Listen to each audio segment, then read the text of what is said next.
Friends இன்னைக்கு வந்து பார்த்தீங்கன்னா இந்த டோர் வந்து நம்ம மாற்றி அடிக்கிறோம். அதே போல் வந்து பார்த்தீங்கன்னா ரிவிட் அடிக்க போகிறோம். ரிவிட்னா வந்து பார்த்தீங்கன்னா ரிவிட்டு இந்த ரிவிட் வந்து பார்த்தீங்கன்னா இந்த கண்ணால் அப்படி ப்ரெஸ் பண்ணனா இந்த இது வந்து பார்த்தீங்கன்னா ஓப்பன் ஆகிடும். ஓப்பன் ஆச்சுன்னா இந்த வெளியில் வராது.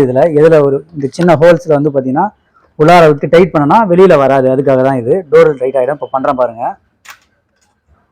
முதல்ல வந்து பார்த்தீங்கன்னா நம்ம ஒரு சின்னதாக ஹோல்ஸ் போட்டுக்கணும். அதுக்கு எந்த இடத்துல தேவை அதுக்கான ஹோல்ஸு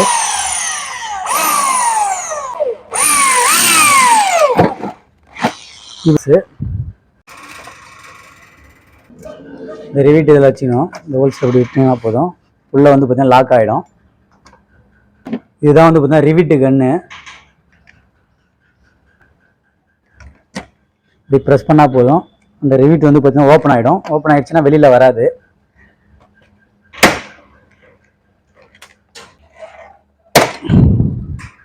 பார்த்தீங்கன்னா இந்த ஆணி தனியாக வந்துடும். ரிவிட் ஆடாது. முடிஞ்சிடுச்சு.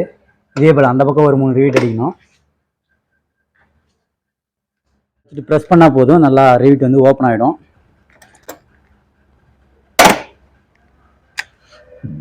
இது மேலே இருக்கிற டாப்பில் இருக்கிற ஆணி மட்டும் தனியாக வந்துடும்.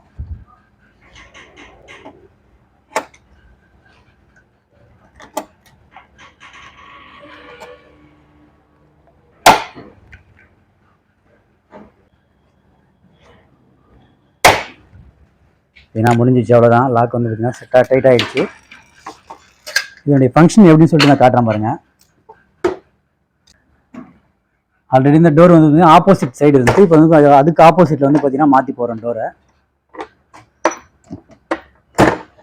இந்த ரிவிட்டோடைய ஃபங்க்ஷன் பாருங்கள். இது பாருங்கள் அப்படி தான் இருக்குது.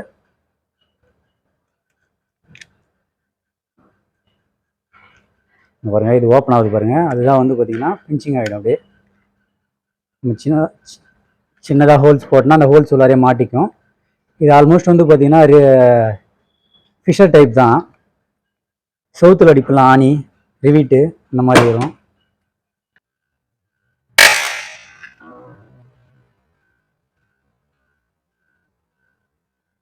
இந்த மாதிரி தான் ஓப்பன் ஆகிடும். இதனால் அது வெளியில் வராது. அந்த சின்ன ஹோல்ஸில் போயிடுச்சுன்னா வெளியில் வராது அந்த ரிவிட்டு. அதனால தான் டைட் ஆகிடும். பாருங்கள், டைட் ஆகிடுச்சு. இப்போ நம்ம ஒர்க் கம்ப்ளீட் ஆகிடுச்சு. இந்த வீடியோ முழுசாக பாருங்கள். நம்ம சேனலை சப்ஸ்கிரைப் பண்ணுங்கள், கமெண்ட் பண்ணுங்கள், ஷேர் பண்ணுங்கள். தேங்க்யூ.